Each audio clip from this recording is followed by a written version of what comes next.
tienen que estar seguros que los procedimientos que realicen no vayan a ser fuentes de contaminación o infecciones cruzadas, ¿cierto?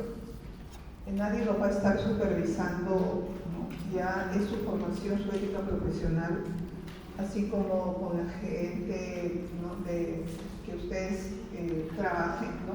De repente un personal que ustedes tengan que capacitar, transmitirle eso, ¿no? Que el ambiente odontológico, el lugar donde ustedes van a trabajar, o si van a formar parte de un equipo de salud en un establecimiento, sea caracterizado porque ustedes cumplen con todas esas medidas rigurosas de bioseguridad, ¿no? Porque un paciente podría reclamarles a ustedes, ¿no? Que se infectó durante la atención, ¿no? Hemos escuchado noticias que fue a la atención, se le hizo una extracción, ¿no? Y como no se siguió todo un protocolo debido de esterilización y de desinfección, el paciente requiere que expulsó la bacteria durante su atención médica. Igual le pasa a algunas noticias que vemos en las cuales, por ejemplo, en este tema de estética, ¿no? Que acuden a ciertos lugares donde a veces no hay muchas garantías y en esa intervención pues cogen alguna bacteria y esa rápidamente se disemina por la piel, ¿no? Y puede llevar a una septicemia al paciente. Inclusive dentro de los hospitales, las áreas que son de cuidados intensivos, vamos a tener siempre algunos dolores de cabeza para estas áreas, que son las bacterias muy resistentes, ¿no? Estas bacterias interhospitalarias son muy diferentes a las bacterias que podríamos infectarnos fuera de un hospital, porque estas bacterias se caracterizan por ser muy resistentes al manejo normal de los antibióticos, llevando en algunos casos a complicar un cuadro y la persona puede fallecer no por lo que fue, sino porque cogió una bacteria intrahospitalaria. Entonces, este tema del día está referido para que, más que todo, para sensibilizar a ustedes en su procedimiento, en su quehacer y con un conocimiento sobre qué procedimientos realizar para evitar este riesgo, ¿no? Y mantener un ambiente totalmente aséptico sin presencia de microorganismos, ¿sí? Más o menos ese es el tema que vamos a ver hoy día.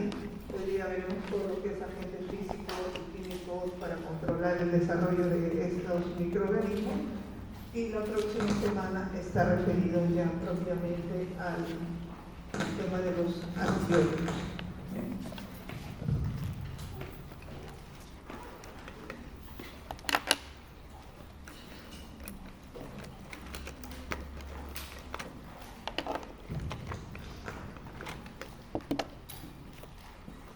Como podemos ver en esta imagen, ¿no? Estamos viendo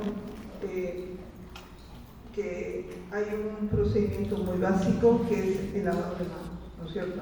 A pesar que parezca una medida bastante sencilla, es una medida que evita la transmisión, ¿no? de microorganismos y por lo tanto se asume como una medida de suma importancia. Luego que tenemos también es que el personal está usando barreras, ¿no? Barreras las cuales tiene que utilizar para evitar justamente bloquear esa transmisión. En unidades de cuidados intensivos, igual. Todo el ambiente, como les mencionaba, tiene que ser un ambiente exento de microorganismos, para lo cual una de las consideraciones importantes es el uso de barreras, como podemos ver, indumentaria de cirugía, ¿no? La presencia de mascarillas, protectores visuales, mascarillas, toda la vestimenta es totalmente descartable.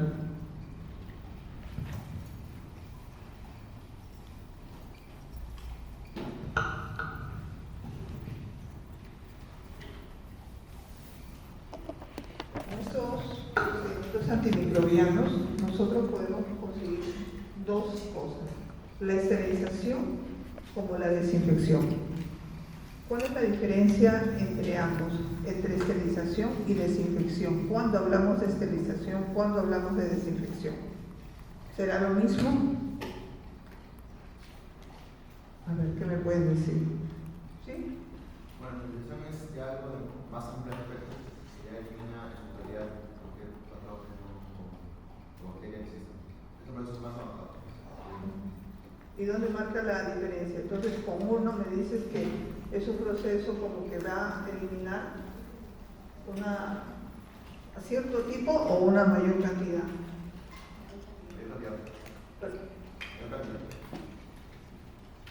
Algo más que me podrían complementar ahí con la idea de su compañero. ¿Cuándo esterilizamos? ¿Cuándo desinfectamos?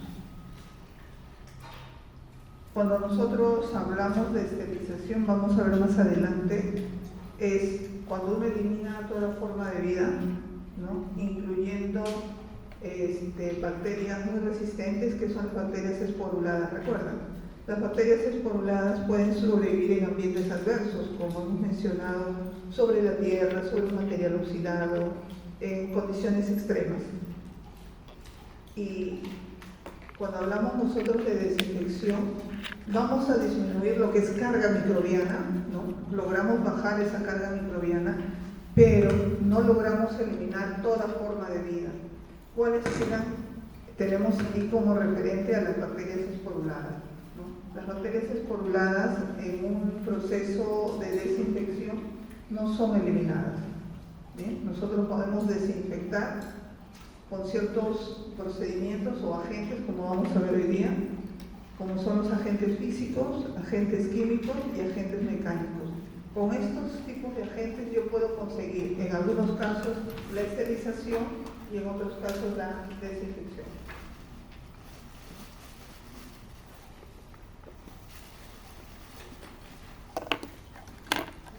Por ejemplo, ¿qué vemos ahí? Uno de los agentes físicos bastante empleados es la temperatura, ¿cierto?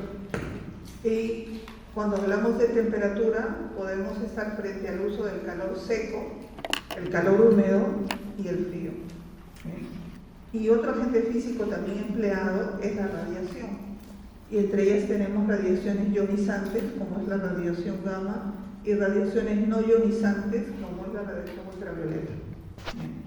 Entonces vemos que hay dos agentes físicos bastante importantes, que es el manejo de la temperatura con ciertos equipos y también la radiación.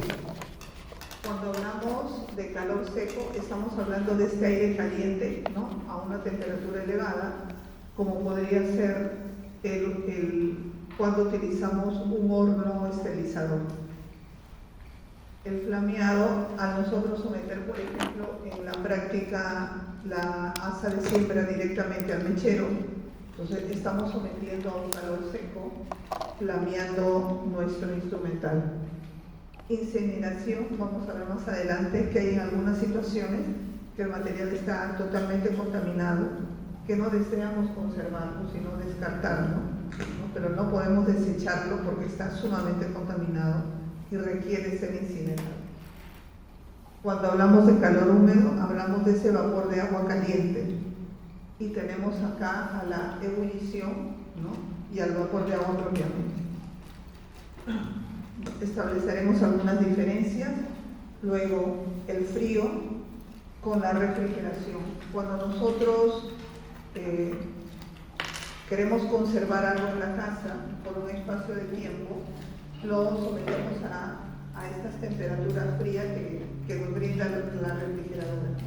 La temperatura más o menos es 4 grados centígrados dentro de la refrigeradora, y lo que para nosotros es mantener, cuando se refrigera, lo que se hace es favorecer un efecto bacteriostático. Quiere decir que detiene el metabolismo de la bacteria, no la va a eliminar, solamente la inhibe su metabolismo, de tal manera que esta no continúa dividiéndose y evita que esta incremente en población. Y veremos también las radiaciones como dos procedimientos mediante los cuales la emisión de estas ondas podrían disminuir esta carga microbiana o en algunos casos eliminarla.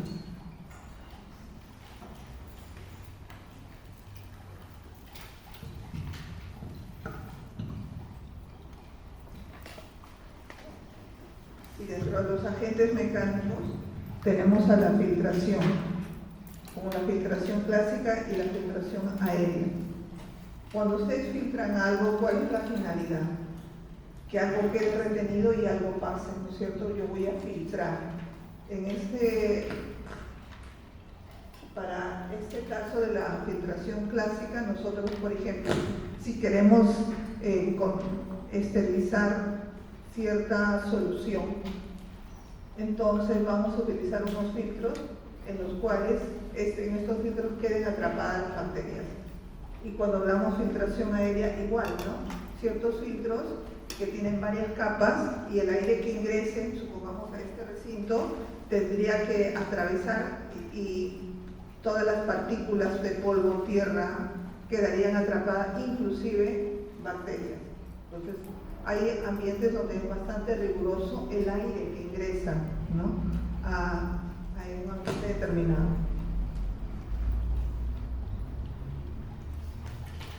Entonces, vamos a definir la esterilización como un procedimiento que permite la eliminación de toda forma de vida vegetativa, ¿no? Se elimina, incluyendo las más resistentes como son las esporas bacterianas.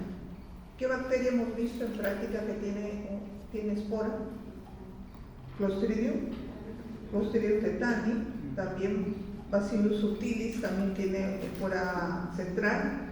Entonces son bacterias que pueden sobrevivir en la tierra, en el barro, como les mencionaba, y correríamos un riesgo si es que no se utiliza un procedimiento adecuado.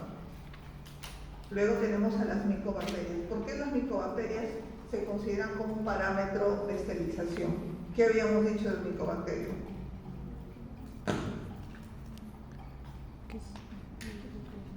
¿Por qué el Mycobacterium, específicamente en nuestro contexto, el Mycobacterium tuberculoso, es considerado como un parámetro?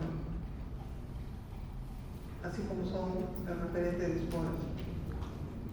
Habíamos hecho mención de la pared del Mycobacterium, ¿recuerdan?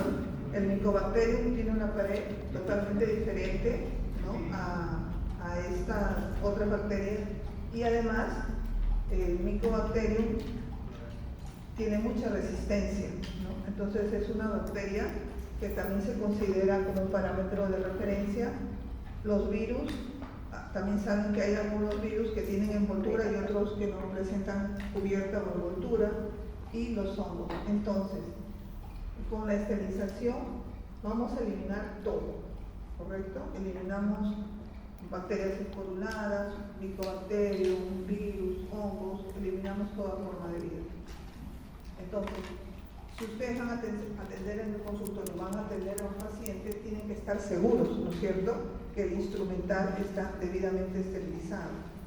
En muchas atenciones, el paciente pide, ¿no?, que se le muestre que el instrumental que van a atender a ustedes sea recién abierto, inclusive el instrumental de diagnóstico, ¿no? Así como tienen esos empaques de esterilización, el paciente quiere ver de que ese material no ha sido antes utilizado. Estamos viendo ahí procedimientos de esterilización, como veremos, el autoclave por un lado, y el otro, el uso del calor seco para esterilizar material de vidrio como también instrumental.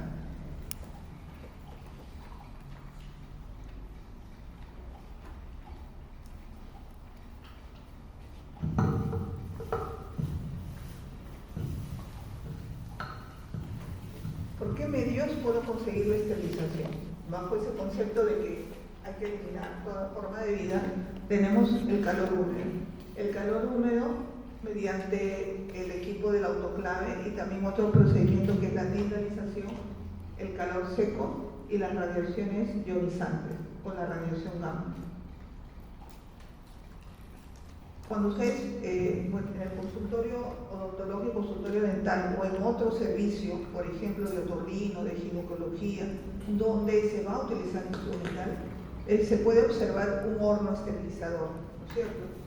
Ahí es el más ampliamente utilizado. Pero cuando tuvimos que atravesar la pandemia con el COVID, también en el consultorio odontológico se comenzó a utilizar las autoclaves pequeñitas de mesa, las cuales llamaban odontoclaves, cuando los procedimientos iban a ser sumamente invasivos y no se conocía mucho del virus todavía, y se iba a estar en contacto con fluidos, llámese sangre, o si se hace una intervención invasiva. Entonces se implementó también el uso de estas pequeñas autoclaves de mesa. Por medios químicos se podrá esterilizar, porque generalmente viene a nuestra cabeza de que solo se puede esterilizar por medios físicos. También por procedimientos utilizando ciertos agentes químicos se puede lograr la esterilización. Como veremos más adelante, utilizando gas de óxido de etileno, luego gas de plasma de peróxido de hidrógeno y líquidos como el glutareleido elevado al 2%.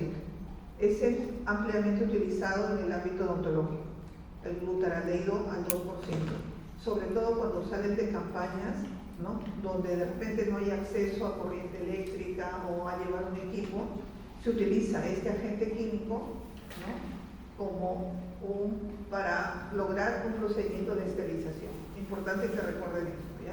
Porque generalmente cuando uno les pregunta, se acuerdan del horno, del autoclave, pero olvidan el uso de este agente químico, este glutareleido, ¿no?, que es una solución química que logra la esterilización siguiendo ciertos parámetros, como veremos luego. Y por medios mecánicos, como habíamos dicho, la filtración. Si yo filtro algo, quiero que lo que va a pasar quede exento de microorganismos, entonces tengo que tener un filtro, ¿no es cierto?, cuya trama del filtro tenga poros de tamaños muy pequeñitos, ¿no?, teniendo en cuenta cuál es la unidad de medida de la bacteria. Micra, ¿no es cierto?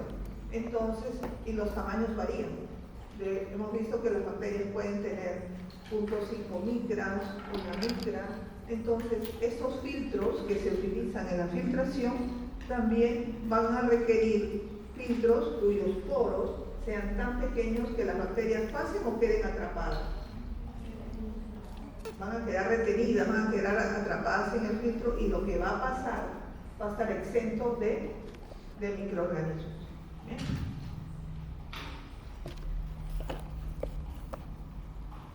En el calor húmedo, entonces, este vapor de agua que está dentro de un recipiente cerrado a presión, lo que produce la elevación de la temperatura por un periodo de tiempo. En este equipo, es un equipo en el cual dentro de él hay una canastilla. Entonces, primero se va a colocar cierto nivel de agua dentro del equipo, luego en la canastilla irá todo lo que nosotros queremos esterilizar. Este equipo se cierra, ¿no?, por estas llaves que estamos viendo en la parte superior, ¿no?, estas llaves de acá, y también vemos que hay un manómetro. Luego este equipo se enciende y el agua va a pasar de estado líquido a estado gaseoso, ¿no es cierto?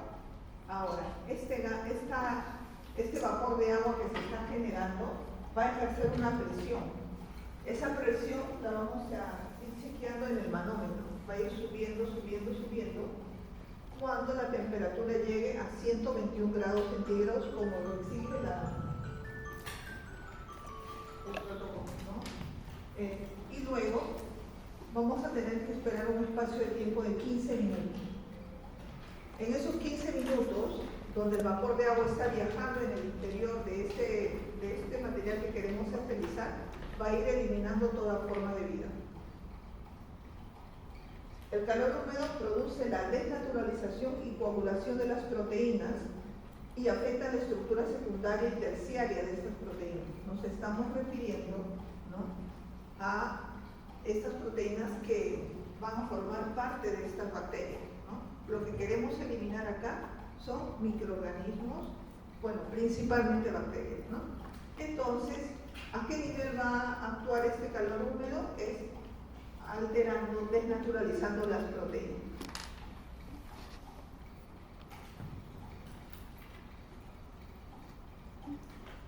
Entonces, en el uso de autoclave tenemos estas verticales y estas horizontales, unas más modernas que otras, ¿no? Manejamos tres parámetros. Uno es la temperatura, el otro es la presión del vapor de agua que se genera y otro es el tiempo en el cual se debe mantener, ¿no?, la acción de este vapor de agua. En algunos equipos ya esto se programa, en otros tenemos que estar chequeando, ¿no es cierto?, que se cumplan estos tres parámetros. Entonces tenemos 121 grados centígrados, 15 libras de presión, o que es igual a una atmósfera por espacio de 15 minutos. Entonces hay que cumplir con estos tres parámetros para estar seguros de que se ha eliminado toda forma de vida. ¿Sí? Ahora, estas condiciones hay que cumplirlas para poder utilizar ese material. Es como si fuera una olla de presión en la casa, ¿no?, que este se cierra y por esta presión de vapor se cocen los alimentos, ¿cierto? Transcurrido ese tiempo, ¿qué es lo que va a pasar?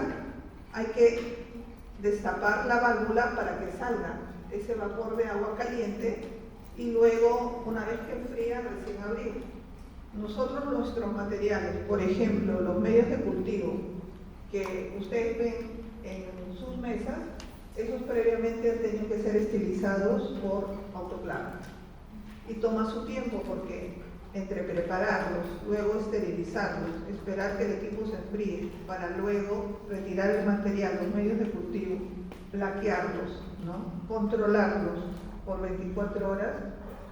En el laboratorio tenemos que estar seguros que el material que se les está proporcionando está libre de microorganismos, porque si no el ensayo saldría equivocado, porque no serían las bacterias propias de la muestra a procesar, sino serían bacterias que se han adquirido durante la preparación.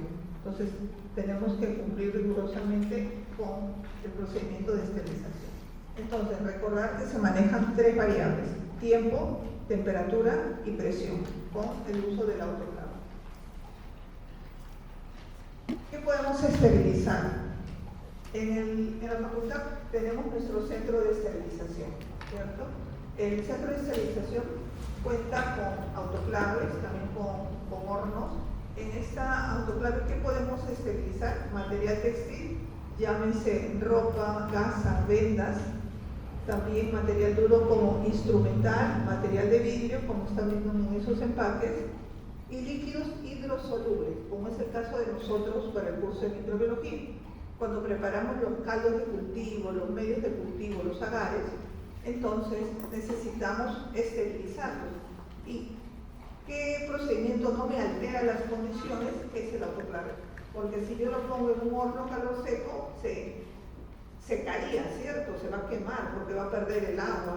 En cambio acá las características no se van a ver alteradas.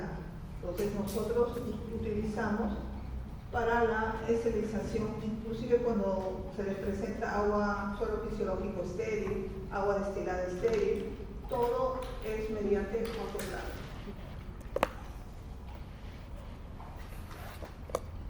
En la industria alimentaria se utiliza también un procedimiento de esterilización cuyo principio es el calor húmedo.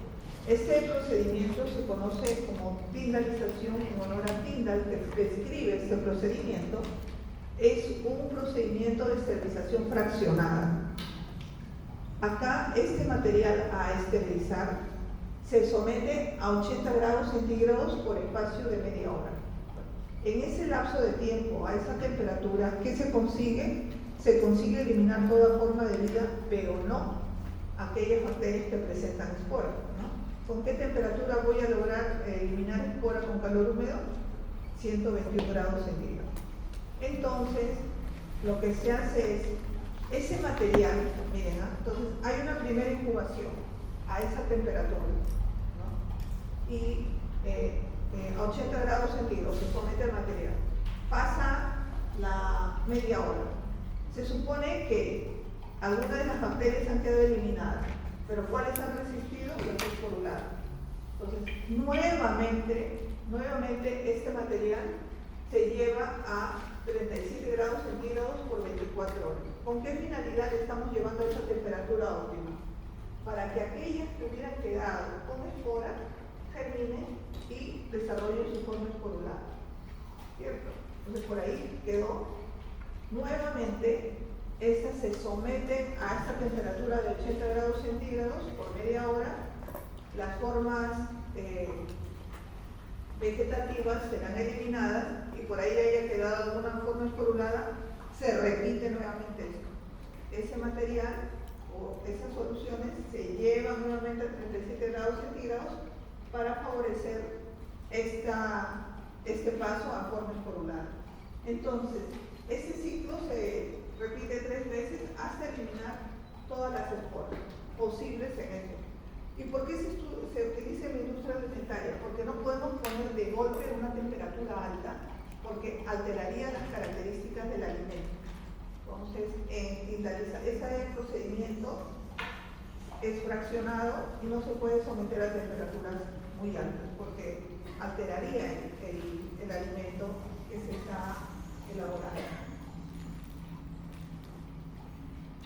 Entonces, en calor húmedo estamos presentando como procedimiento de esterilización, ¿no?, el uso del autoclave y el procedimiento de esterilización. Ahora, ¿por calor seco logro esterilizar? Sí. ¿Qué es lo que más se maneja, ¿no?, lo que más se utiliza? Y tenemos ahí el procedimiento del aire caliente que circula en el interior del equipo, alcanzando la temperatura deseada por un espacio de tiempo. Entonces, acá estamos hablando de 2 variables: tiempo y temperatura, ¿cierto? Que se utiliza en el calor seco. El equipo es el horno o el horno esterilizador que se conoce. Entonces, si cumplo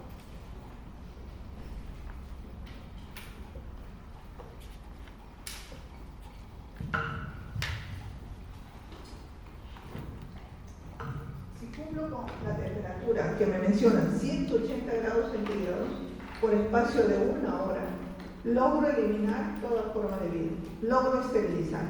Pero miren que hay que cumplir ese tiempo, es 1 hora a esa temperatura, 180 grados centígrados. Este horno o calor seco se puede esterilizar material de vidrio o instrumental.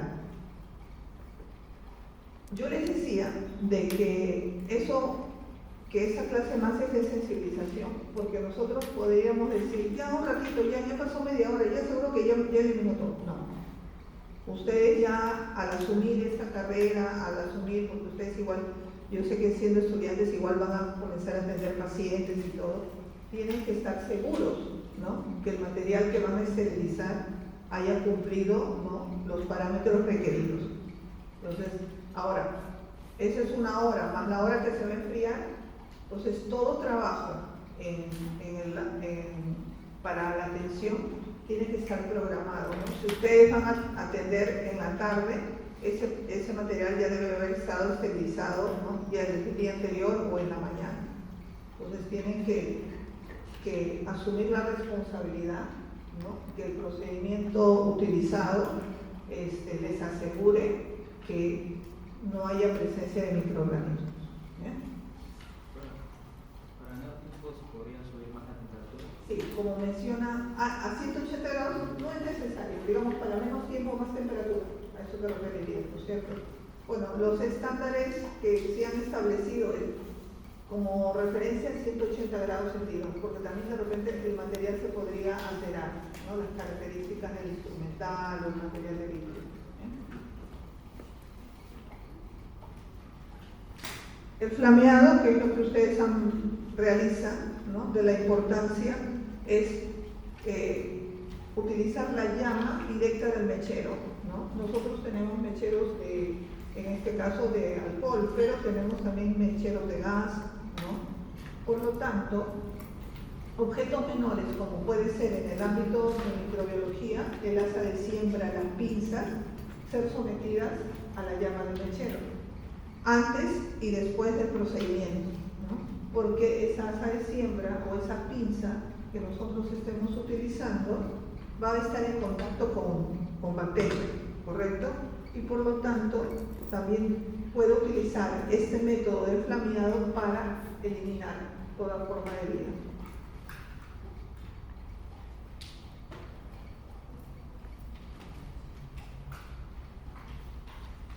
Habíamos mencionado la incineración, procedimiento para destruir un material altamente contaminado, ya sea alguna ropa o animales muertos que hayan sido sometidos a alguna experiencia, algún ensayo, ¿no? Estos tienen que ser eliminados porque ya no pueden ser conservados. Para tal fin se utiliza estos hornos incineradores o muflas, que al final pues va a destruir totalmente, ¿no?, el material que va a ser sometido. Son temperaturas altas para este proceso de incineración. Bien, entonces, hemos mencionado que para lograr la esterilización, ¿cierto?, podemos utilizar calor húmedo con el autoclave, el procedimiento de esterilización. Podemos calor seco, sí, utilizando el horno, respetando esos dos parámetros, y también el flameado a la llama directa para instrumentos menores. Si no se desea conservar porque es altamente contaminado, se puede recurrir a la incineración. Ahora, otro agente físico, ya no temperatura, sino hablamos de radiaciones, podemos lograr esta esterilización. Y hablamos de radiaciones ionizantes, ¿no? ¿Qué ventaja ofrece estas radiaciones ionizantes? Estas radiaciones producen iones y radicales que van a alterar la base de los ácidos nucleicos. ¿Ven? El nivel de acción acá es a nivel del genoma bacteriano. Entonces, estas radiaciones ionizantes, ¿no?, tienen gran penetrabilidad y se utiliza para esterilizar materiales termolábiles, como podrían ser las jeringas descartables, las sondas, los catéteres. Lo que nosotros compramos vienen en empaques individuales, ¿no es cierto?, lo que se usan en el ámbito clínico, sondas, vías, ¿correcto? Entonces, en la industria se utiliza como un procedimiento para esterilizar grandes lotes de estos materiales este tipo de radiación, porque tiene la ventaja que puede atravesar el empaque, ¿no? Atraviesa el empaque y se logra la esterilización del material. Entonces, vamos a ver acá.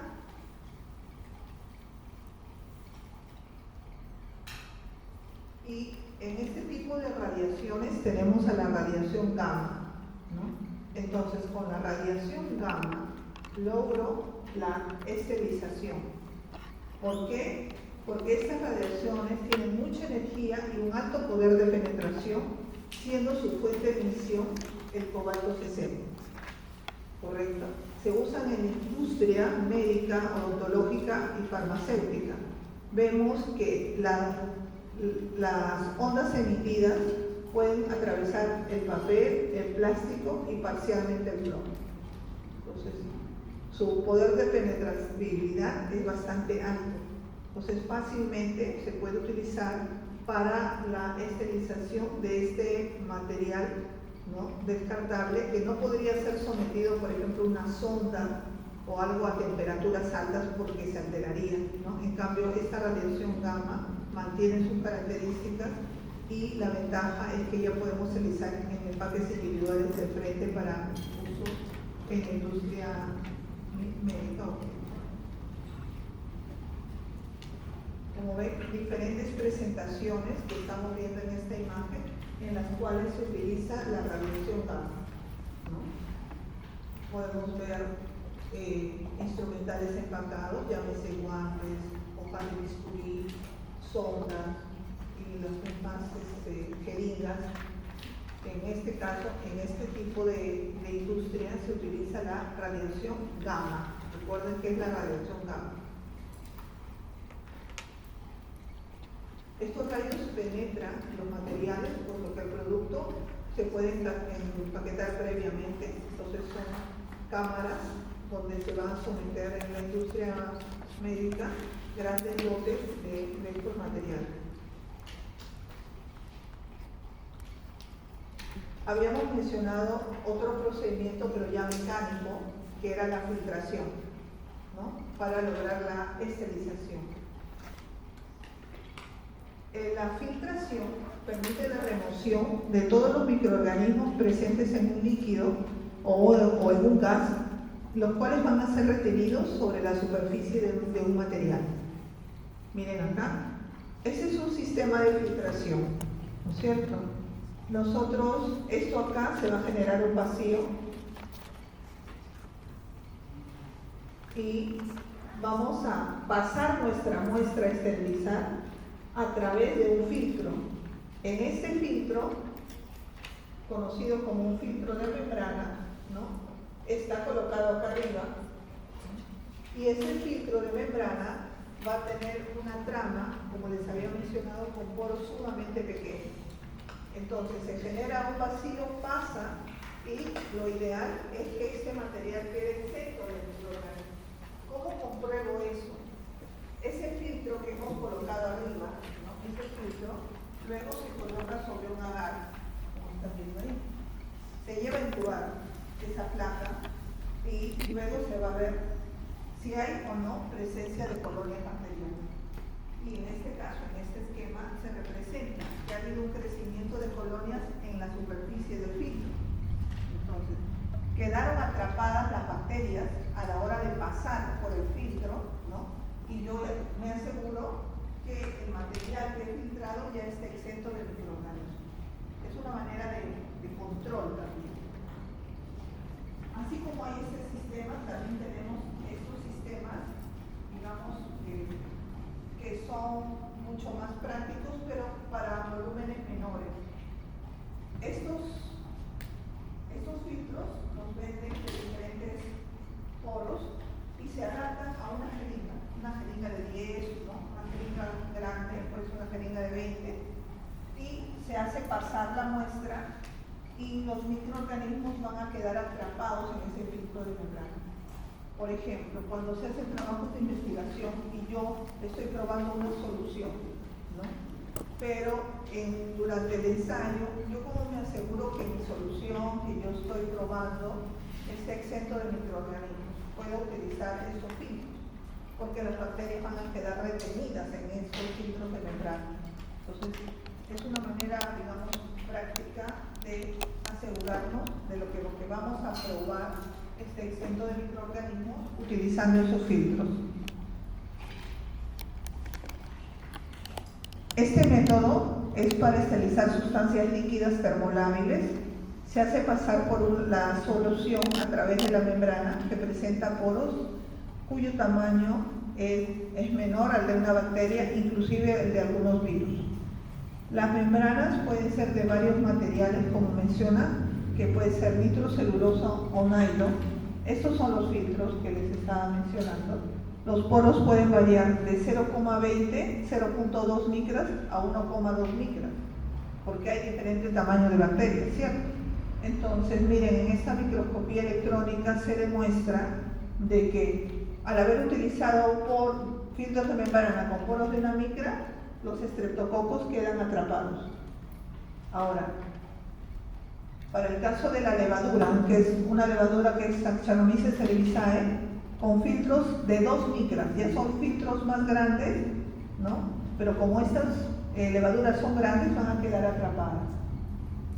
Y Campylobacter jejuni, que tenemos este bacilo, con filtros con poros de 0.4 micras, y estos bacilos, este Campylobacter queda atrapado en el filtro de membrana.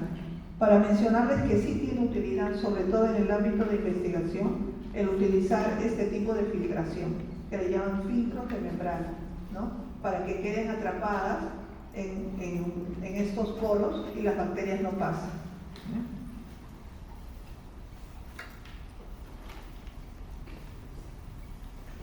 La filtración aérea.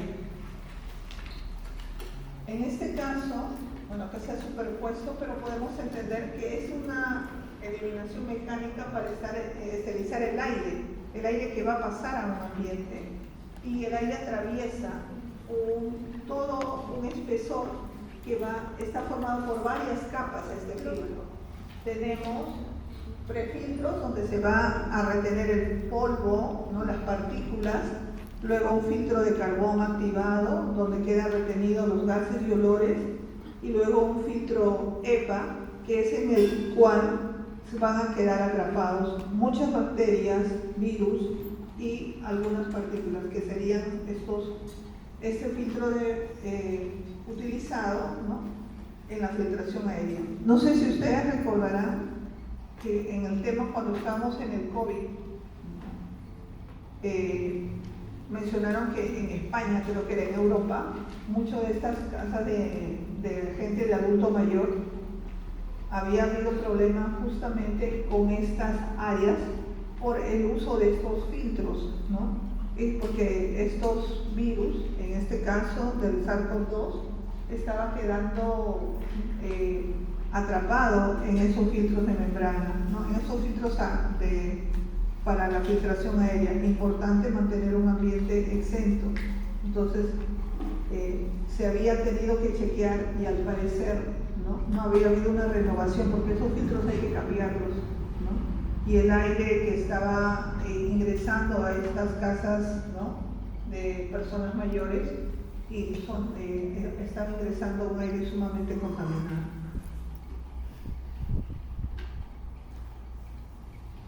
La filtración aérea, por lo tanto, es un proceso esencial para mejorar la calidad del aire al eliminar partículas y contaminantes perjudiciales.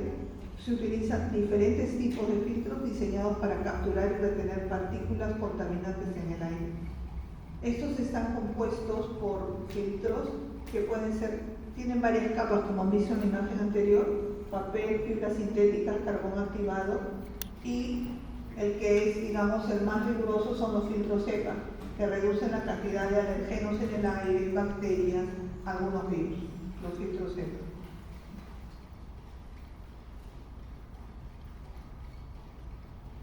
Pasamos ahora a ver esterilización, pero por agentes químicos. Hemos visto físicos, ¿no? Mecánicos, y ahora serían químicos. Los más empleados son el óxido de etileno, el gas de óxido de etileno, como les había mencionado, el gas de plasma de peróxido de hidrógeno, el glutaraldehído, el formaldehído también se utiliza, pero como que ya queda desplazado porque su remanente es muy tóxico, ¿no? Entonces, entre los principales tenemos a los tres primeros.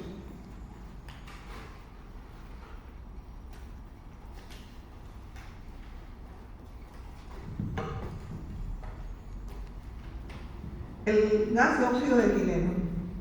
El gas de óxido de etileno, que se va a trabajar en temperaturas frías, entre 32 a 57 grados centígrados, utilizan esas cámaras, esos equipos, en cuyo interior se va a poner el material que va a ser sometido a ese gas, ¿no?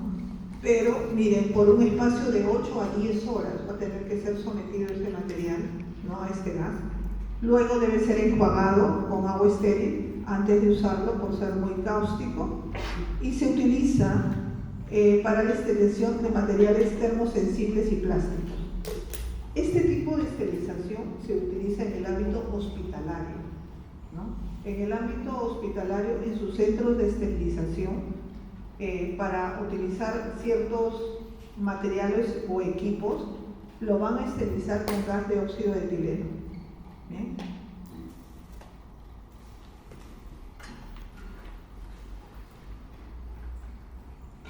Luego tenemos el gas de plasma de peróxido de hidrógeno. Cuando hablamos del peróxido de hidrógeno nos acordamos de la fórmula, ¿no es cierto? Que es H2O2. Este peróxido de hidrógeno ofrece una ventaja.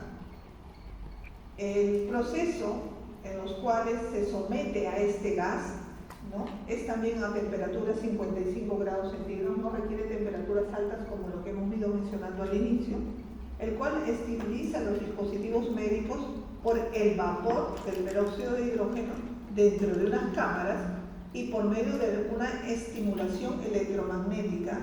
Estas moléculas del peróxido de hidrógeno van a pasar a un estado de plasma a baja temperatura. Entonces, se somete a este peróxido de hidrógeno que pase a ese estado, a un estado de plasma. Este estado, el plasma de peróxido de hidrógeno, contiene radicales libres. Estos radicales libres de hidroxilo lo que van a ir es a alterar las membranas lipídicas, el ADN y otros componentes de la célula, causando la muerte microbiana. ¿Ven? Es otro mecanismo. Pero ¿cuál es la ventaja? Que el peróxido de hidrógeno, ¿en qué se desdobla al final? Agua y oxígeno. Por lo tanto, no es tóxico, ¿no? Entonces, es un procedimiento que ya se está usando, ¿no?, en algunos ámbitos, porque lo que tienen que tener son estas cámaras, ¿no?, donde hay que someter a esas temperaturas para que este peróxido de hidrógeno pase a este estado y, sometido a este tipo de estimulación electromagnética, se liberen estos radicales y actúen a nivel de la bacteria. En algunas clínicas cuentan ya con este gas de plasma de peróxido de hidrógeno. Luego tenemos el glutaraldehído. Acá ya es una solución química, ¿no es cierto? El glutaraldehído. El glutaraldehído es una solución compuesta de la familia de los aldehídos que se usa como un desinfectante frío para equipos médicos como frascos, instrumentos quirúrgicos e instrumentales, para uso en oído, nariz y cavidad bucal. Se utilizan soluciones amortiguadas al 2% con sales sódicas y para que el material se esterilice, miren, quiere decir que este agente químico me permite desinfectar como también esterilizar. Para lograr la esterilización, el material debe estar sumergido por un espacio de tiempo, hablamos de 1 hasta 10 horas. Entonces, si yo quiero estar segura de que mi eliminación ha sido completa, el espacio de tiempo tiene que ser por 10 horas, ¿no? Por eso les mencionaba que cuando salen de campaña o salen de acción, digamos, alguna actividad de repente fuera del país, fuera de la ciudad, ¿no?, donde no haya disponibilidad de ciertos equipos, se utiliza el glutaraldehído. Terminada la jornada del día, lo sumergen en el glutaraldehído hasta el día siguiente, ¿cierto?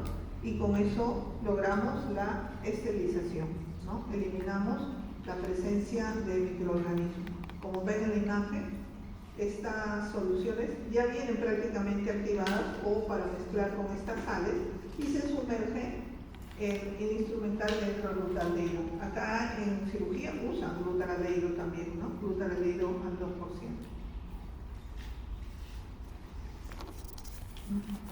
¿Cómo podríamos controlar, ¿no?, monitorear que los métodos de esterilización se están llevando correctamente? Ustedes, por ejemplo, saben que una clínica o un consultorio puede ser sometido a ciertas supervisiones, ¿no?, igual que un laboratorio. Para que este laboratorio califique, para que este consultorio califique, va a ser sometido, ¿no?, a estas empresas auditoras para ver que todos los procedimientos se están llevando a cabo correctamente. Entonces, hay medidas de control y de monitoreo de esos métodos de esterilización.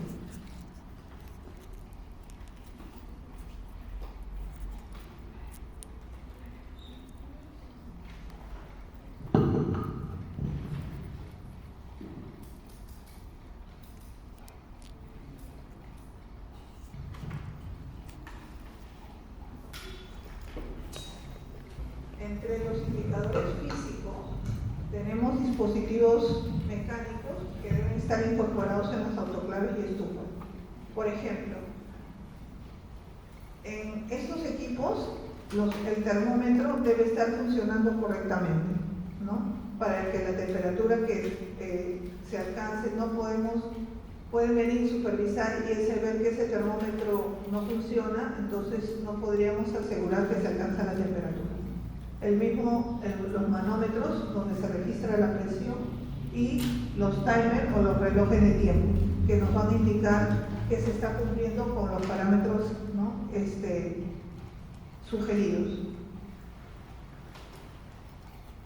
Indicadores químicos, lo que se usa mucho aquí en el centro de esterilización, ¿no? Son unas cintas que le llaman las cintas testigo, que van a demostrar de que realmente el material ha sido sometido a esterilización. Esos productos comerciales utilizan sustancias químicas que van a cambiar de color cuando ha sido sometido a la temperatura, ¿no?, sugerida.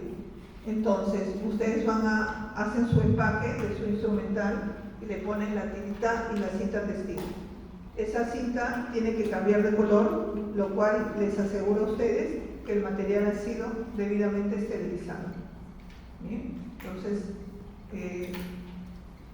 de esa manera se puede corroborar de que realmente se ha seguido el protocolo. Indicadores biológicos.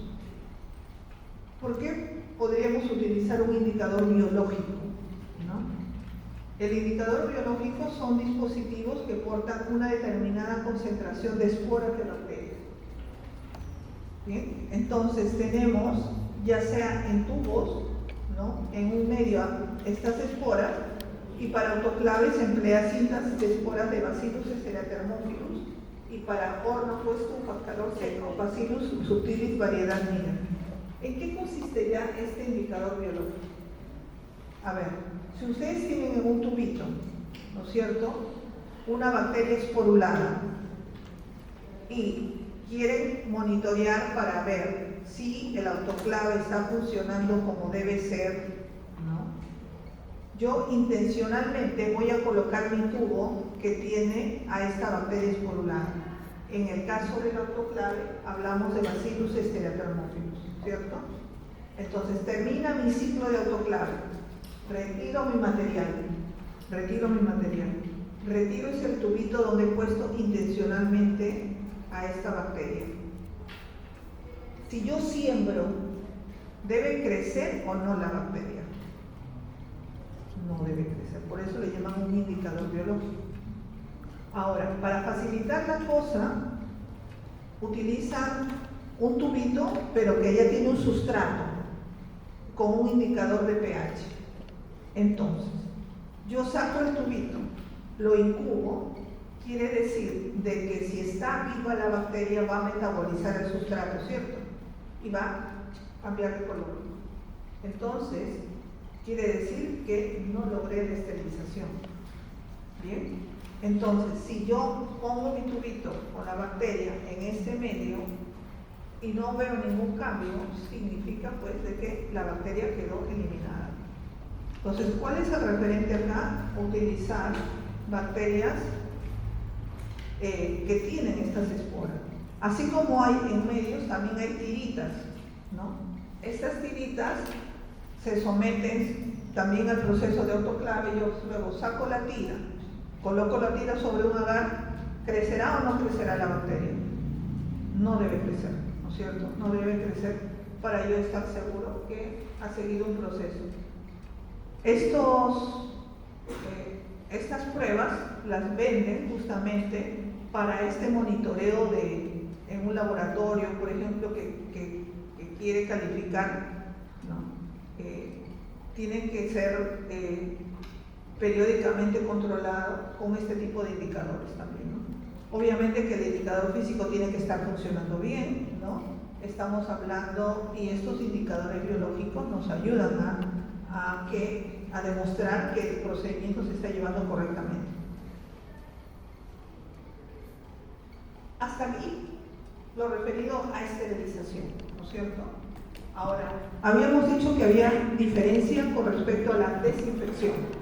Entonces, cuando hablamos de desinfección, acá se logra disminuir el número de microorganismos vegetativos hasta niveles que reducen al mínimo el riesgo de infección, lo que se llama reducir la carga microbiana, ¿no? Bajar la carga microbiana, pero sabiendo muy bien que podría quedar un remanente, ¿no?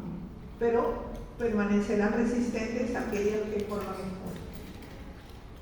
Cuando hablamos de desinfección, también hablamos que el uso de ciertos agentes químicos y que son utilizados con artículos que no requieren un proceso de esterilización.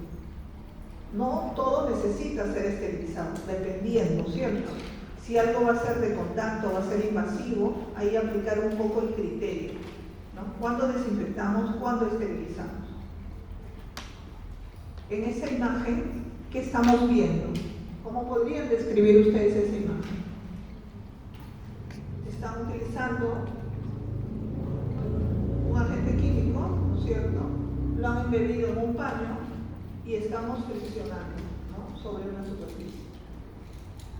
A raíz del COVID, ¿no es cierto?, en nuestras casas todos implementamos N medidas de desinfección, ¿no? ¿Me podrían mencionar algunas de ellas? El alcohol se utilizó mucho, ¿no?, este agente químico, para poder desinfectar.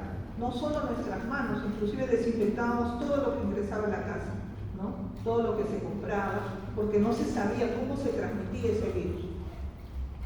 ¿Qué otro proceso de desinfección utilizaron, a ver, en sus casas? ¿Solo alcohol? Agua y jabón, de hecho, ¿cierto? ¿Ah? Amonio cuaternario, se utilizó mucho el amonio cuaternario también, ¿no?, porque decían de que ese lograba eliminar al virus, ¿no?, del amonio cuaternario. ¿Y qué es lo que más ampliamente utilizamos siempre en casa para desinfectar? La lejía del hipoclorito, ¿no es cierto?, el hipoclorito de sodio. Estos agentes químicos, con estos agentes químicos nosotros desinfectamos superficies inertes, ¿no es cierto? Yo puedo desinfectar la unidad flotando, ¿no?, utilizando un agente químico. Entonces, cuando un agente químico es utilizado sobre una superficie inerte, se dice que es un desinfectante. Cuando este agente químico se utiliza para desinfectar un tejido o mucosa, ¿no?, ustedes van a colocar de repente una inyección intramuscular, ¿no?, o van a aplicar una anestesia. ¿Qué es lo que ustedes van a hacer? Van a utilizar un agente químico, pero va a ser denominado antiséptico. Cuando el agente químico es empleado sobre piel y mucosa, recibe el nombre de antiséptico. Cuando se aplica sobre una superficie inerte, se denomina desinfectante, ¿no? Ambos con la misma misión, ¿no?, reducir la carga microbiana.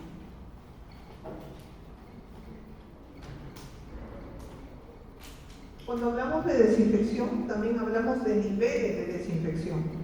Por ejemplo, desinfección de bajo nivel es aquella que no elimina esporas bacterianas y tampoco el Mycobacterium tuberculosis. Una de desinfección de nivel intermedio elimina el Mycobacterium, pero no las esporas bacterianas.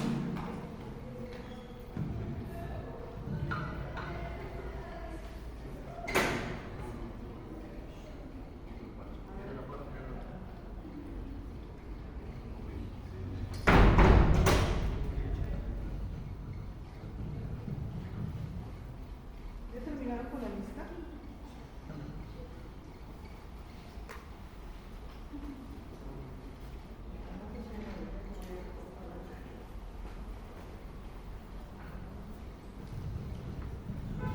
Desinfección de alto nivel va a eliminar al Mycobacterium tuberculoso, a virus, hongos y algunas esporas.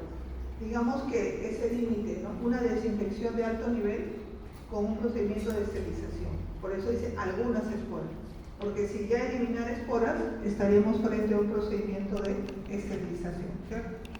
Pero hay algunos agentes que logran conseguir un tipo de desinfección de alto nivel, ¿no?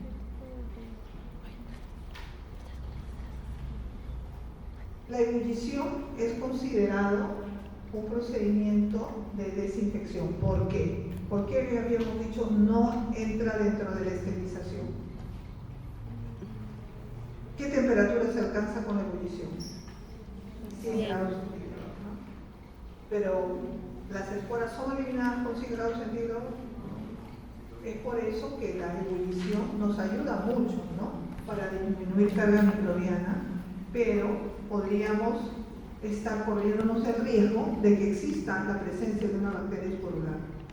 Tenemos así que es un método clásico para desinfectar textiles, cubiertos y útiles. Se utiliza mucho, de repente hay alguien enfermo en casa y dice, separen de los cubiertos, ¿no? Entonces, y una medida de desinfectar, hay que hacerlo servir, ¿no?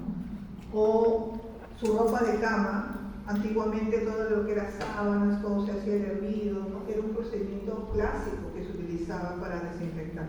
Ahora ya los pañales, el sistema ya de otros ciclos, ¿no? Ahora todo se usa descartado.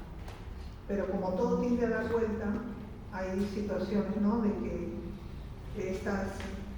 estos textiles pueden ser sometidos a estos procesos de desinfección utilizando estos procedimientos de ebullición. ¿Bien? El agua hierve a 100 grados centígrados por espacio de 20 a 30 minutos, destruye formas vegetativas, muchos virus, algunos hongos, pero no las bacterias esporuladas. Entonces, con la ebullición consigo disminuir carga microbiana, pero no logro por completo la esterilización. Tenemos también a las radiaciones, en este caso las radiaciones no ionizantes. ¿Por qué las radiaciones no ionizantes son consideradas un procedimiento de desinfección?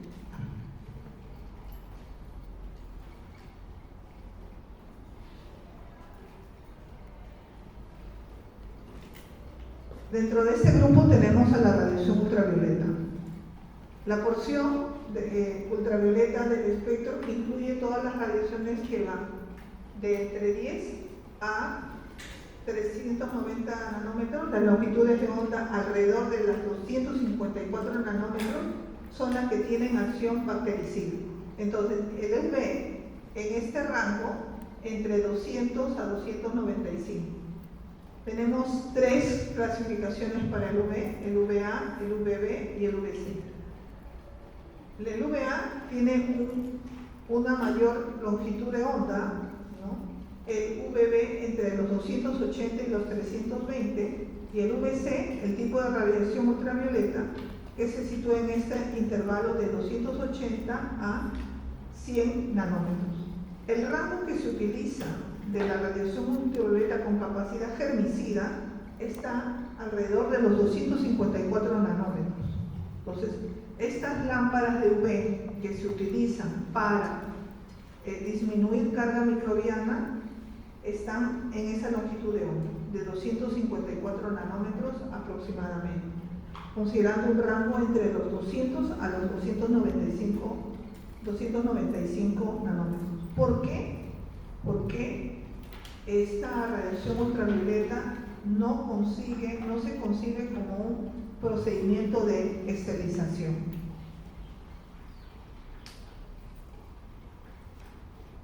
Porque nosotros vemos, ¿no?, que, por ejemplo, una sala de cirugía o un ambiente es sometido a radiación UV. Nuestra misma cámara de flujo laminar que tenemos en el laboratorio tiene su lámpara de UV para desinfectar la zona de trabajo.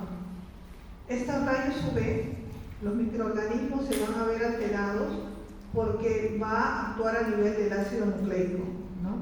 El ácido nucleico absorbe la energía y se va a ver alterado. ¿Qué es lo que se va a formar? Se van a formar nuevos enlaces entre los nucleótidos, creando dobles enlaces o dímeros. Entonces, esta dimerización de las timinas constituye un daño fotoquímico que impide a las bacterias y a los virus su capacidad de replicarse y su capacidad de infectar. Entonces, lo que va a formar son dímeros de timina, ¿no?, por acción de esta radiación sobre el ADN, en este caso sobre el ADN bacteriano. Entonces, se altera el ADN bacteriano y por consiguiente, ¿no es cierto?, la bacteria ya no puede replicarse. Entonces, pero hay un aspecto importante, que este tipo de radiación UV se utiliza para ambientes, para desinfectar ambientes, como pueden ser los quirófanos, como estamos viendo una sala, pueden ser en la industria farmacéutica, también para llenados asépticos de algunos productos, al envasar algunos productos, para superficies contaminadas en la industria alimentaria. ¿Y por qué hablamos de que es solo para superficie? Porque tiene una desventaja la radiación UV. La desventaja es que tiene poco poder de penetración de la materia. ¿Se acuerdan cuando hablamos de la radiación gamma? Esta radiación gamma, su onda era más larga y podía atravesar el material previamente empacado, podía atravesar el plástico, ¿se acuerdan la imagen, no? Papel, plástico, hasta parcialmente plomo. En cambio, la radiación UV no tiene esa capacidad. Y por lo tanto, solo los microorganismos que están expuestos en la superficie son sobre los cuales actuaría la radiación ultravioleta. ¿Sí? Los que se exponen directamente a la UV y son susceptibles a ser destruidos. Por ejemplo, tenemos acá una cabina de flujo laminar, entonces se enciende el UV, se somete a este proceso de desinfección por un espacio de 10 minutos, se apaga, luego la onda se disipa y luego uno entra a trabajar. Seguro que acá ya no voy a prender mi mechero, ¿no? Porque acá yo ya he conseguido la desinfección de esta zona de trabajo. Igual, en una sala, estos tarritos que están viendo ahí, que son portadores de UV, por ejemplo, esta radiación UV también se implementó mucho en el COVID, ¿no? En los consultorios odontológicos, cuando recién comenzaron a atender, se vendieron muchas lámparas de UV, ¿no? Para desinfectar la zona de trabajo, el área, ¿no? O la sala de espera. Bueno, y ella no sé si ya era con pacientes citados, ¿no es cierto? De tal manera de que se encendía desde afuera y se apagaba también desde afuera, ¿no? Entonces sometían a esta radiación UV. ¿Qué hizo? Creo que SIVA, que fue el de transporte. También lo que hizo para comenzar, cuando comenzaron ya a poder viajar, lo que hizo SIVA fue utilizar esta radiación UV para desinfectar sus unidades, sus carros, ¿no? Utilizó este tipo de radiación ultravioleta. En algunos países, ¿no? Se utilizaba para, como cuando limpian las calles que limpian, ¿no? Barriendo.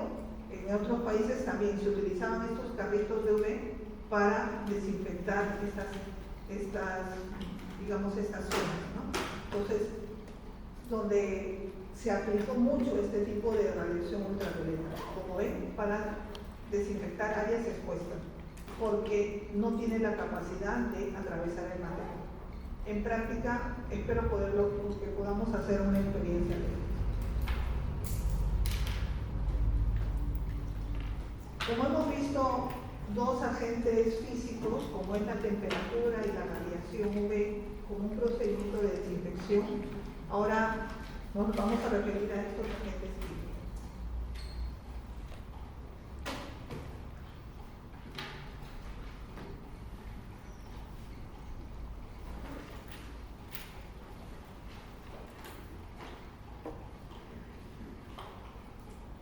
Hablamos de antisépticos, entonces, cuando estos agentes químicos van a tener la capacidad de actuar, ¿no? Pero sobre seres animados, ¿no?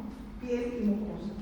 Entonces hablamos que un agente químico se considera un antiséptico cuando puede destruir indiscriminadamente o inespecíficamente a microorganismos a temperatura ambiente de seres animados.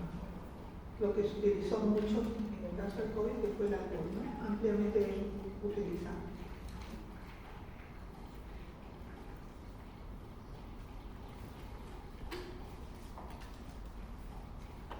Y desinfectantes cuando estos agentes antimicrobianos son aplicados sobre objetos inanimados o medios inertes, como estamos viendo en la imagen.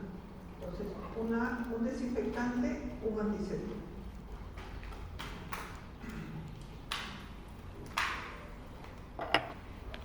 ¿Cuáles son las características que deben tener estos agentes químicos?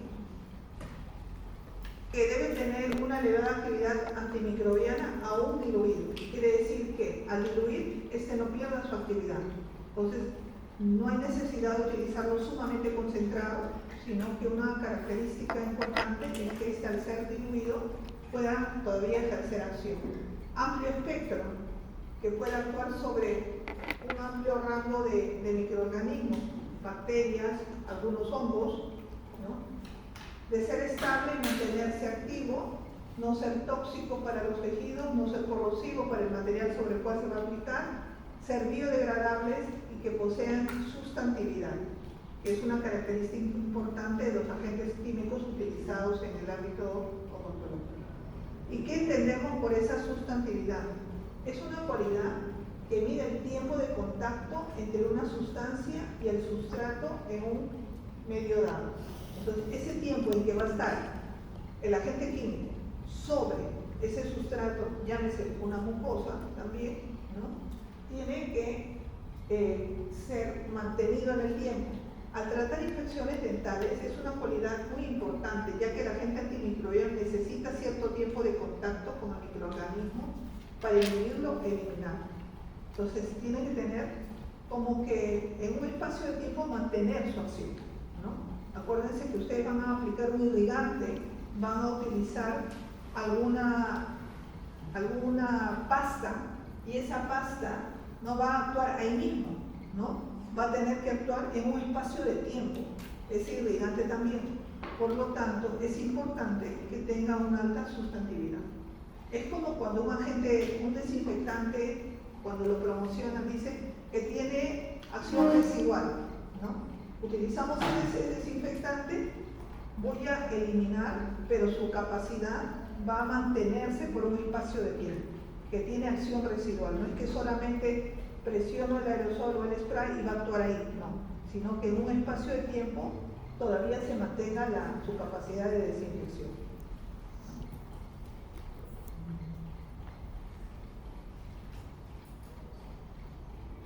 ¿Qué factores afectarían la efectividad de ese desinfectante? ¿No es cierto? Por ejemplo, el tipo de agente microbiano. Un desinfectante va a actuar sobre un espectro de bacterias, ¿cierto? Pero ya ustedes, por lo que ya conocen, las bacterias pues difieren en su estructura, ¿no? Difieren en sus características. Entonces, en algunos casos, de repente ese desinfectante no funciona, ¿no? Bien, porque están predominando cierto tipo de bacterias con ciertas características sobre las cuales no tiene mucha acción. Entonces va a depender también del tipo de microorganismo, ¿no? Del agente microbiano. El tiempo de contacto o exposición. Este agente químico de repente requiere mayor tiempo, que tiene que estar el sustrato o la superficie estar sometida a este agente químico. Entonces el tiempo de exposición también va a influir en la efectividad. La curva de muerte del agente infeccioso.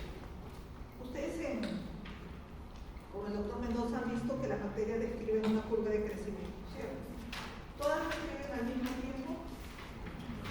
Entonces, habrá bacterias que tengan su tiempo de división más lento, ¿no? Y alcancen su curva de exponencial en un espacio de tiempo más prolongado. Entonces, otro de esos factores es la curva que describe este microorganismo.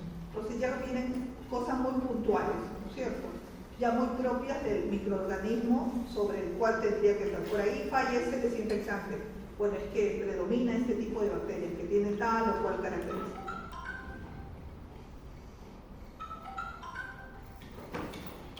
Temperatura sobre la cual se va a manejar esta desinfección, la concentración también del desinfectante. Por ejemplo, el hipoclorito de sodio, la lejía, es un desinfectante, ¿cierto? Pero a determinada concentración también se lo utiliza en endodoncia, porque tiene otra concentración. Entonces, la concentración igual, si nosotros utilizamos la clorexidina, que es otro que ustedes van a usar mucho, tenemos en algunos casos que va a poder ser utilizado, ¿no? A una determinada concentración, pero si queremos de manera tópica, ¿no? Como un enjuague, pero si queremos hacer un control ya de un problema a nivel periodontal, vamos a manejar otra concentración. Entonces la concentración del agente químico también hay que tener en consideración el pH sobre el cual va a actuar este agente químico, ¿no? dependiendo de las características sobre el cual desarrollan esta bacteria. Entonces, estos factores podrían estar alterando la efectividad de un desinfectante, a tener en cuenta. Habíamos hablado de que la desinfección tiene diferentes niveles, ¿no es cierto? A tal nivel elimina esto, a tal nivel nivela acá, y con ya el de alto nivel tengo un espectro mucho mayor. ¿Bien? Entonces, por ejemplo, ¿es considerado un agente químico que logra una desinfección de alto nivel? El glutaraldehído que les había mencionado. ¿Por qué? Porque el glutaraldehído lo hemos visto como un agente químico de esterilización, ¿cierto? Cuando uno lo va a someter. Entonces, como el glutaraldehído al 2%, el formol al 20%, el peróxido de hidrógeno estabilizado, mi rango sobre el cual yo puedo actuar tiene un alto nivel de desinfección. Son estos agentes químicos, porque habíamos mencionado que puede actuar sobre algunas esporas, sobre el Mycobacterium, sobre virus no lipídicos. Entonces tiene un mayor espectro de acción este desinfectante de alto nivel. Luego, un desinfectante utilizado o un antiséptico, dependiendo, tenemos el alcohol al 70%, los derivados del fenol. Como ven ahí, puede eliminar al Mycobacterium tuberculosis, pero ya no a las bacterias, algunas bacterias esporuladas. Y de bajo nivel, ¿no?, donde tenemos acá al amonio cuaternario, tenemos a las sales de plata, a los detergentes, logra eliminar las formas vegetativas bacterianas, la gran mayoría de bacterias las va a eliminar, ¿no?, los virus lipídicos y virus medianos y algunos hongos. Entonces, ya estos agentes químicos a sus determinadas concentraciones ya son utilizados dependiendo el nivel de desinfección que se quiera conseguir.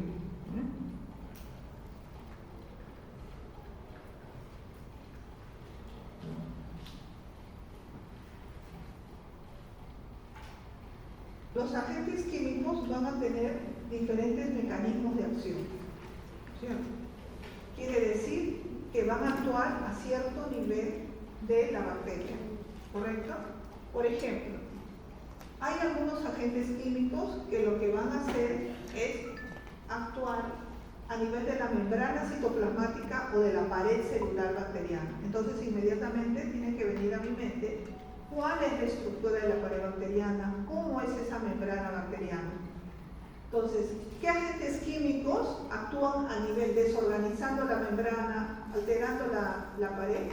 Tenemos a los ácidos, los álcalis, los detergentes que alteran la tensión superficial de las membranas, principalmente los detergentes, ¿no?, como estamos viendo ahí. Luego, tenemos también detergentes enzimáticos que se utilizan bastante acá en cirugía, ¿no? Utilizan detergentes enzimáticos para la limpieza de todo el instrumental que utiliza. La finalidad es eliminar materia orgánica, como es la sangre, las fresas, ¿no? Todo material que pueda estar en contacto o ser invasivo. Tenemos nosotros la presencia de proteínas, desechos celulares, cuando ha habido secreciones, ha estado en contacto con mucosas, saliva, entonces utilizan estos detergentes enzimáticos. La señorita ahora creo que ahorita ya está en la sala de esterilización, pero esta señorita ha estado mucho tiempo en cirugía, siempre nos ha referido que utilizan para el lavado sus detergentes enzimáticos, ¿no? Existen 4 tipos de enzimas que son utilizados en estos detergentes limpiadores, cuya función es actuar sobre las proteínas, proteasas, lipasas, amilasas, celulasas. Son enzimas que ustedes ya han conocido por el curso de bioquímica, ¿cierto?, que van a actuar sobre diferentes tipos de moléculas. Entonces, esas enzimas ya vienen incluidas en esos detergentes. Igual cuando nos venden esos detergentes para el lavado de ropa, dicen, ¿no?, que tienen enzimas, ¿no?, es que incluyen para que puedan desorganizar estas moléculas. El amonio cuaternario, que se disolvió mucho con el caso del SARS-CoV-2, con el caso del COVID, ¿no? Lo que se hacía era aplicar este amonio cuaternario para controlar a este virus, porque el virus en sí era bastante lábil, sino que su forma de transmisión era el problema, ¿no? El rápido contagio que lograba expandirse este virus. El amonio cuaternario, ¿no es cierto?, es un compuesto catiónico que se va a caracterizar por tener 4 grupos alquilos unidos a un átomo de nitrógeno, lo que confiere propiedades desinfectantes y antimicrobianas, ampliamente utilizados en la industria para eliminar bacterias, virus y hongos. Su mecanismo de acción es interactuar a nivel de la membrana de las bacterias, las levaduras y los hongos, y efectivos en los virus con envoltura. Entonces se utilizó mucho en el caso del COVID y hasta ahora, ¿no? Hasta ahora yo tengo, por ejemplo, la experiencia que de repente por ahí alguien de ustedes en casa es medio asmático por los ácaros y todo. Ese amonio cuaternario actúa bastante bien, elimina, ¿no?, la presencia y disminuye los procesos en las personas que tienen esta alergia, ¿no?, esta asma alérgica, utilizando este amonio cuaternario.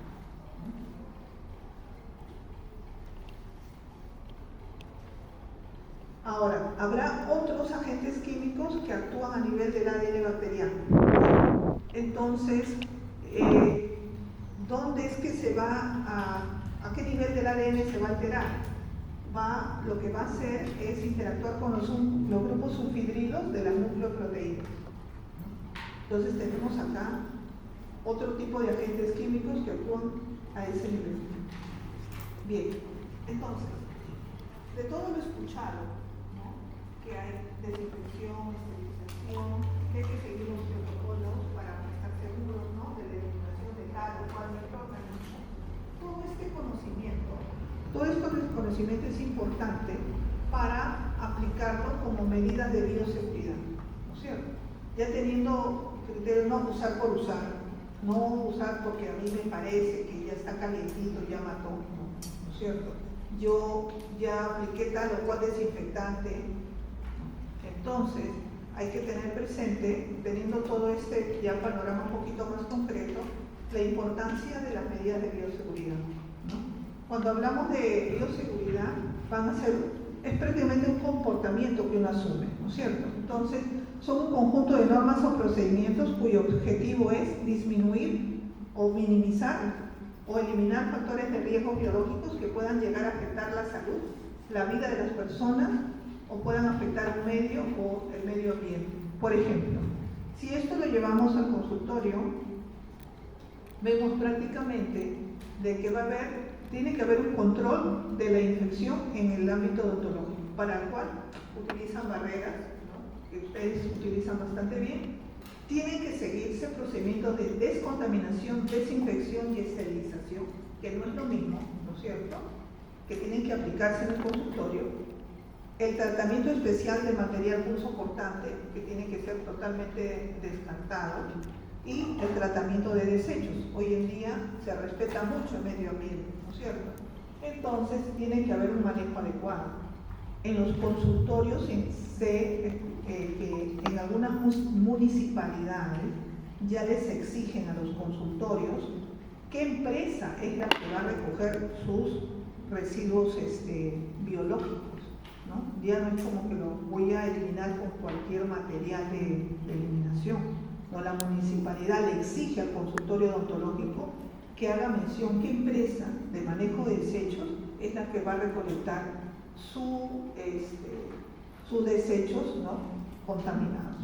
Entonces ya poco a poco se asume cierta responsabilidad en lo que es el manejo de desechos, sobre todo del área clínica. Por ahí vemos algunas noticias, ¿no?, que encuentran jeringas, algodones, todo que no han sido adecuadamente manejados.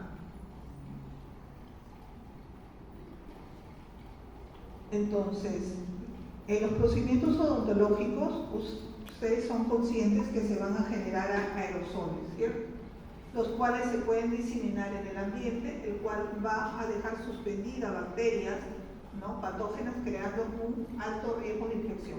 Por eso es que se suspendió durante el COVID, no se podía hacer ninguno de estos tratamientos, ¿no? Donde se generara aerosol, porque se expandía totalmente el virus. Entonces, porque van a quedar suspendidos en las partículas, en las gotitas de los aerosoles cuando utilizan algún procedimiento. Para esto se deben utilizar barreras de protección personal y barreras ambientales en el manejo adecuado de desechos generados durante la atención. Por ejemplo, en esta atención odontológica, ¿qué barreras estamos observando? A ver, usted, señorita, usted que ya está en clínica. ¿Ah?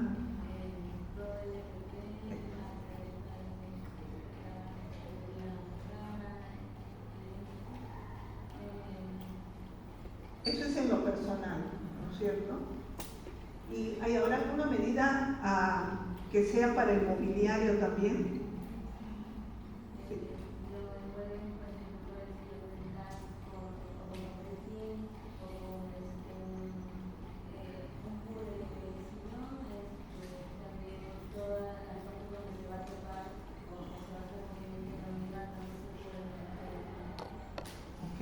Mire, todo eso se volvió mucho, todo eso, digamos, también se sacó algo bueno después del COVID, ¿no? Porque ahora sí, eso es riguroso, eso hay que hacerlo. Entonces, entre paciente y paciente, ustedes en su atención personal tienen que poner biofilm, quitar el film, ¿no? Para el otro paciente, descartar todo, el EPP, todo se cambia, ¿no? Acá, bueno, como el mismo mandiloma te atiende, pero en una consulta particular, el mismo paciente les puede pedir, ¿no? Que todo sea nuevo, ¿no? Bueno, y también ahí usted pone, ¿no? Porque requiere, pues es un gasto adicional, ¿no? Pero se asume una conducta responsable para evitar esta transmisión. En ese proceso, además de incluir medidas de asepsia y antisepsia, también un manejo adecuado del material estéril, la limpieza, la desinfección y la esterilización, lo que hemos venido hablando. Cuando hablamos de una infección cruzada, ¿qué es lo que se teme, ¿no? Que pueda ocurrir en cualquier atención, ¿no? En este caso, bueno, estamos hablando de una atención en el consultorio. La infección cruzada es considerada como una transmisión de diversos agentes infecciosos a distintos niveles, entre paciente y paciente, ¿no? Cuando no ha habido un adecuado manejo del instrumental. Entre el paciente y el profesional sanitario, el paciente y la persona que lo va a estar atendiendo, entre el profesional sanitario y otro paciente. Entonces, se genera, ¿no? Creo que no hay acá para marcar con esto, tenemos ya sea un contacto directo entre la persona infectada, libera el aerosol y otro paciente puede inhalar este aerosol que queda suspendido por fomites, quiere decir instrumental contaminado, ¿no? Cuando la esterilización no ha sido la correcta y por lo tanto podría estar siendo una vía de transmisión a utilizarlo ya sea por el personal o también por otros pacientes, ¿no? Todo esto en un ámbito de una atención médica. De ahí la posibilidad de que se origine una infección cruzada. Los equipos asociados que generan aerosol y a zonas o distancias implicadas en la contaminación, tenemos aerosoles en la consulta odontológica. Por ejemplo, ¿qué equipos? Bueno, pues tenemos ahí el uso del ultrasonido, la turbina, ¿no? Luego también tenemos las piezas de mano. Todas estas están asociadas a la generación de aerosoles. Esta generación de aerosoles y a una distancia, ¿no? Que va a variar. Por eso es que se temía la diseminación de este virus, ¿no? Para el aerosol. También es importante recordar que nosotros tenemos al Mycobacterium tuberculoso, que es sumamente resistente y por lo tanto ese también se va a liberar, ¿no? Y de ahí la importancia de las barreras como para bloquear la posibilidad de infectarse por el aerosol generado con la presencia de esta bacteria. Los mecanismos de infección en la práctica estomatológica pueden ser variados, ¿no es cierto? Pero primero, digamos que al hacer ustedes una intervención invasiva, de hecho, que podría haber un contacto con sangre, con saliva, con algún fluido biológico, luego un contacto directo con objetos contaminados, salpicaduras de sangre o secreciones nasofaringias o contaminación por aerosol. Para evitar esto, ¿qué tendrían que hacer ustedes? Porque todas esas son fuentes de infección. ¿Cómo podrían ustedes infectarse? Contacto con los fluidos. ¿Cómo bloquearíamos esa infección? Utilizando adecuadamente las barreras, también mediante las inmunizaciones, las vacunas, que es importante, ¿no? La vacuna contra la hepatitis B, todos los virus que puedan ser transmitidos por sangre, ¿no? Hasta al ustedes estar en contacto, supongamos, viene un paciente. El paciente puede estar consciente como no consciente de que está infectado. Vamos a poner el caso del virus del VIH, ¿no? Ustedes hacen una intervención, no usaron sus lentes protectores y les aplicó sangre en la mucosa, en la conjuntiva del ojo.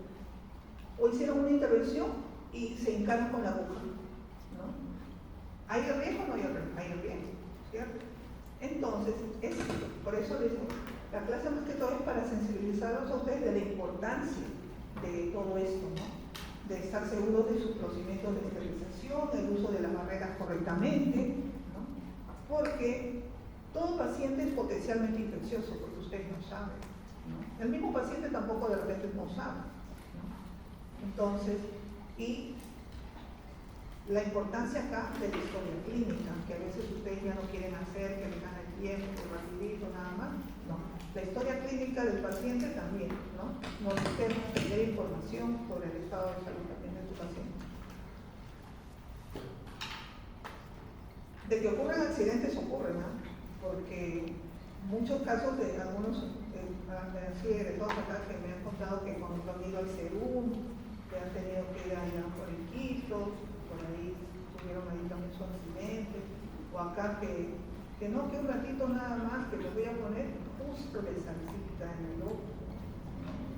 Entonces, y resultó ser un paciente con VIH. Las cosas son fortuitas. Entonces, la importancia de las medidas de bioseguridad. Entre las enfermedades transmisibles tenemos entonces la hepatitis B, ¿no? El SIDA, ¿no? Con el virus del VIH, la tuberculosis dentro de nuestro contexto social, el herpes tipo 1, el herpes tipo 2, la conjuntivitis herpética, que son transmitidas por virus, ¿no? Entonces, para lo cual vemos que la vía de transmisión es sangre, saliva. Todo lo que es sangre, saliva o fluidos, ustedes podrían estar en contacto, ¿no es cierto? Y al estar en contacto y no utilizar una barrera, esto podría ser transmitido. Y acá, bueno, tenemos yo creo que hoy en día ya no es como antes, ¿no? De que la vacunación contra hepatitis B ya es prácticamente desde los colegios. Y si por ahí alguno de ustedes no fue vacunado en el colegio, ¿no? Saben que son 3 dosis y acá se vacunan en la universidad, y como profesional de salud se les exige, ¿no? Que tengan esta vacunación contra hepatitis B. Tenemos un sistema que resume todo, que es lo que se quiere para controlar las infecciones en el consultorio, que se llama el sistema VEDA. B de barreras, E de esterilización, D de desinfección y A de antisepsia, ¿no? Lo cual va a evitar justamente esta contaminación cruzada en el consultorio. Y rápidamente, entre las barreras ya hemos visto en las imágenes, ¿no es cierto?, la importancia de ustedes también del uso de las barreras que van a proteger a la persona profesional como también a las superficies, como mencionó su compañero, ¿no? Como vemos en estas imágenes, ¿no? Ya el protector facial también quedó, ¿no? Se utilizó bastante, ¿no? Para la atención odontológica. lo de superficies, ¿no? Tanto para la unidad como para la lámpara, puede ser platino como puede ser film también. En cuanto a la clasificación de los instrumentos para su descontaminación, ¿no? Es importante, cuando son invasivos, lo ideal es esterilización, ¿no? Que ha estado en contacto con fluidos, como cuál, por ejemplo, las curetas, ¿no? Luego tenemos las limas, por esterilización en autoclave o en estufa, y si son agujas o bisturí, sí, eso se descarta. Cuando son no invasivos, que podrían entrar en contacto con la mucosa, con la dentina, por ejemplo, instrumentaria operatoria, la jeringa triple, la misma radiografía, podemos estar hablando de esterilización o una desinfección de alto nivel y nivel intermedio, que ya hemos visto cuando se considera este tipo de desinfección. Y las ambientales, que vienen a ser las unidades que van a estar en contacto solamente con la piel del paciente, mobiliario, las lámparas, podemos desinfectar de nivel medio a bajo nivel. Entonces, importante que conozcan esto, ¿no? Para que pueda ser aplicado o llevado a cabo en el consultorio. Y así también tenemos algunas soluciones a utilizar, como es inmersión en hipoclorito, fricción con hipoclorito para las agarraderas. Estos agentes químicos, ¿no? Como agentes desinfectantes. Bien. ¿Qué podríamos decir entonces? Creo que ya más o menos podemos ir ya terminando. El consultorio dental debe disponer de un espacio diferenciado para que no esté el lavado, la desinfección y también de la esterilización. No solamente la parte de la unidad de la atención, sino tiene que tener un área ya diseñada especial para cumplir con estas otras acciones, que es de suma importancia, que es el lavado, desinfección y esterilización de materiales utilizados en el consultorio. Acá hay unos videos que ya he podido habilitar el plan, ahora sí ya voy a poder subir las clases, ¿no? Porque no sé qué pasaba, que no me permitían subir, pero ya me hemos apoyado y ya lo he podido, ya la tengo operativa. Cuando hablamos de antisepsia, acá utilizamos antisépticos y la idea es reducir el número de microorganismos, ya esto más o menos ya lo hemos visto. Solo mencionamos rápidamente los que más se usan en odontología, estos antisépticos.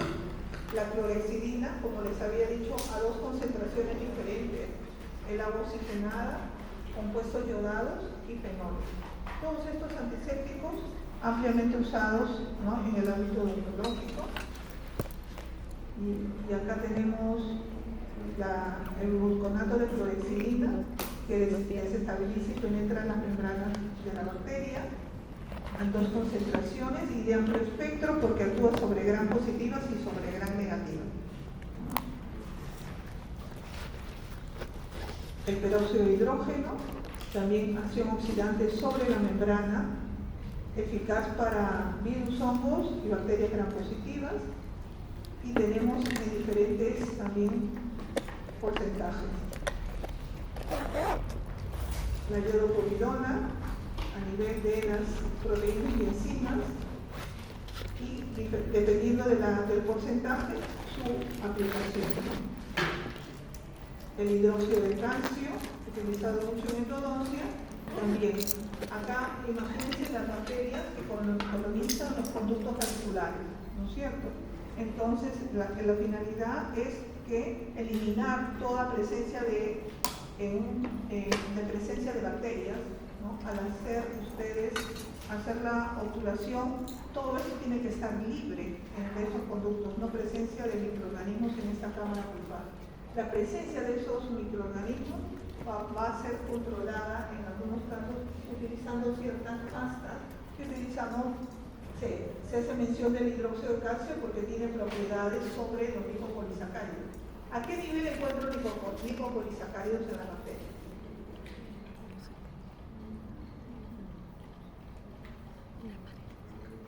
Recuerden Recuerdan que las bacterias gram negativas, aparte de la membrana de la pared, tiene una membrana externa, ¿no es cierto? Y en esa membrana externa encontramos los lipopolisacáridos. Entonces, miren, en este caso, el hidróxido de calcio va a tener esa propiedad, ¿no? Alterando a nivel de la pared, pero específicamente a nivel de un lipopolisacárido de la gran negativa. Bien. El hipoclorito de sodio en odontología se utiliza en 2 porcentajes para la irrigación de conductos, como también para la decontaminación de superficies y del instrumental. ¿Ven la importancia de que tener en cuenta la concentración en la cual se utiliza el agente químico? ¿Bien? En este caso, estos agentes químicos en el ámbito odontológico manejan 2 concentraciones. Entonces, ¿qué debemos concluir? Que todo paciente es potencialmente patógeno. Nosotros no sabemos. Luego, el uso de barreras de protección e inmunización es importante. Realizar procedimientos de esterilización y desinfección tal cual lo indica el protocolo. Luego, la gestión e eliminación del material contaminado es ya un compromiso que asumimos, ¿no?, para evitar estos riesgos de transmisión. Bien. ¿Listo? Entonces,